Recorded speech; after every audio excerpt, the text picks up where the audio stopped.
The New South Wales ICT Advisory Panel was established late last year by the Minister to provide industry and research sector advice on how to transform ICT within the government. And I recall the Minister at the time saying that one of the key factors in choosing the members of the panel was to look for people who'd managed to use ICT to drive transformational change into their organisations. The strategy that you see today is all about transformation. It's about transforming the way government works. It's about getting the fundamentals right. In the past, government agencies had a very siloed approach to ICT, and it led to a wide range of different inconsistent approaches. In today's environment, that approach is just no longer sustainable. The strategy is about delivering ICT as a service and about setting standards. It's about sharing experiences of best practice, where things have gone well and where things haven't gone well. It's about being more open, transparent and accountable to the people of New South Wales and the business community. While of course government is a very different type of organisation to ours, the principles of working together, building on what works and doing away with what doesn't remain the same. There is no doubt agencies having a common approach and sharing information will result in more innovation around service delivery to the community and derive better value for the government for its ICT investment.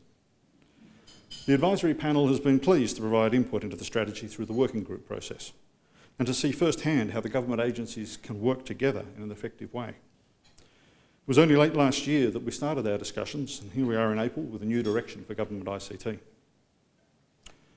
We've also provided our views on the Infrastructure and Managed Services Plan. This plan is a sensible approach to transitioning from the current ownership model for ICT, with all the related costs, to a more flexible services-based model, which will provide better value through flexibly sourced infrastructure and software services.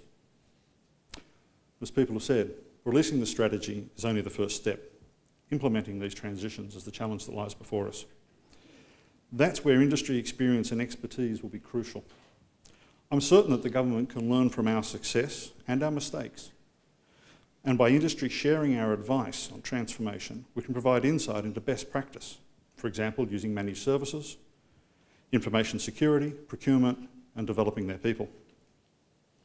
And in this respect, I'm pleased that the ICT strategy has a strong focus on innovation and on working with the ICT industry, seeking their advice on how to transform government. It's important that the public sector and the industry work closely together, not only on the implementation of the strategy, but more generally. We must have a continuing dialogue that will improve and allow government to leverage the latest advancements.